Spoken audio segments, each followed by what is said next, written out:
Movie promotion, business और movie ticket बिकवाने के पीछे बॉलीवुड इंडस्ट्री इतना नीचे गिर गई है कि उन्हें देश में हो रहे आतंकी हमलों और आतंकवाद से कोई मतलब ही नहीं है।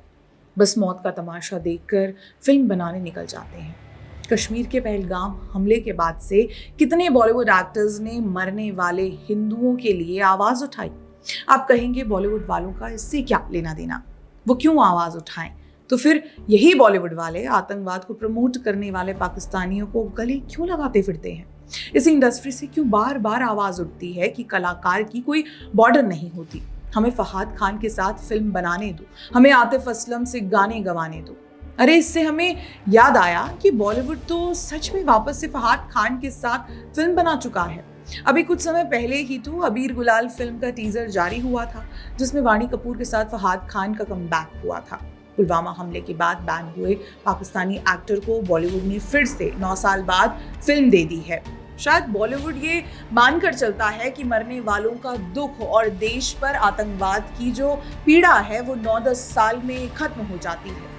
हमें तो ये भी यकीन है कि अभी बॉलीवुड पीआर टीम बहुत टेंशन में होगी। अरे रे, लोग मर गए, अब कैसे वो पाकिस्तानी कलाकारों को डिफेंड करेंगे? कैसे अबीर गुलाल का प्रमोशन करेंगे? फिल्मों के प्रमोशन की चिंता उन्हें अभी से सताने लगी होगी। आखिर कितने ही एक्टर पहलगाम आतंकी हमले के विरोध में सामने आए? सिर्फ कुछ एक।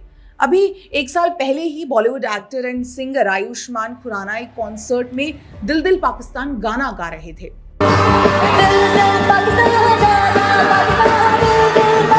अब उनकी स्टोरी लगी हुई है, he is praying for everyone affected. Everyone affected? Seriously? लोग मर गए हैं खुराना जी, वो भी हिंदू। कम से कम इतना तो लिख देते कि आप आतंकवादी हमले की निंदा करते हैं। ये किससे बचने की कोशिश हो रही है? क्यों आतंकवाद का नाम लेने में शर्म आती है? अब नहीं आएंगे अनुराग कश्यप आतंकवादियों पर मूतने या मूत्र विसर्जन करने का शौक उन्होंने ब्राह्मणों के लिए ही रख रखा है। अक्षय कुमार, जानवी कपूर, विकी कौशल और सिद्धार्थ मल्होत्रा जैसे कुछ एक्टर रहे जिन्होंने पहलगाम आतंकी हमले के बारे में लिखा है, पर कोई भी हिंदुओं के नरसंहार को हाईलाइट नहीं करना चाहता। कितना सब्टल तरीका है हिंदुओं की मौत और आतंकवाद को छुपाने का। पर उन सबका क्या जो उछल उछल कर ऑल आई ऑन रफा पर इंस्टाग्राम स्टोरी लगा रहे थे। रफा पर आंसू बहा रही माधुरी दीक्षित एक शब्द भी नहीं लिख पाई पहलगाम में मारे गए हिंदुओं के लिए। लातूर में राजनीति के लिए रितेश देशमुख बोल रहे थे कि किसी धर्म को खतरा नहीं है, सिर्फ पार्टी को है।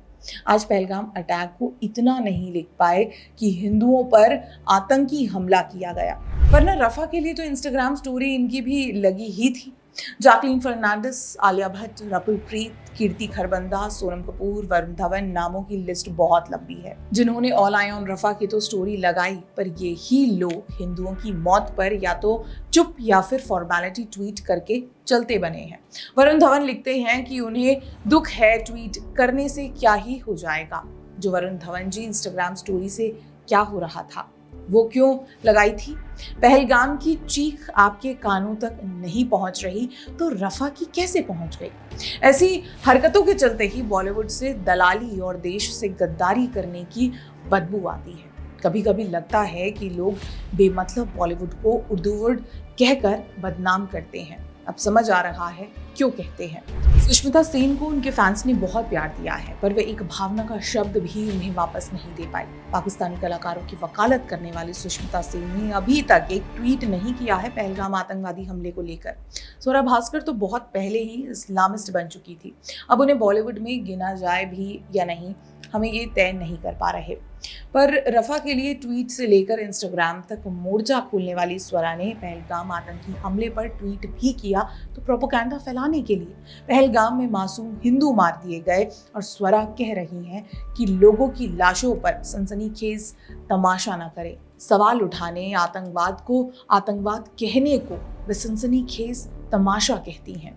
इससे अच्छा तो वे ट्वीट ही ना करती, क्योंकि ऐसा प्रोपेगेंडा हिंदू मौतों पर तमाशे की तरह लगता है। नई दुल्हन से ज्यादा तो बॉलीवुड चूड़ियां पहनता है और पाकिस्तानी एक्टर को बैन करने की मांग पर उसे तोड़ने लगता है। पर जैसे ही कोई इन्हें आतंकवाद पर बोलने के लिए कह दे तो वही चूड़ियां पहनकर बैठ जाते हैं। बॉलीवुड के रवैये पर आपका क्या कहना है? हमें कमेंट करके जरूर बताइएगा। वीडियो पसंद आए तो लाइक, शेयर एंड सब्सक्राइब करना ना भूलें। धन्यवाद।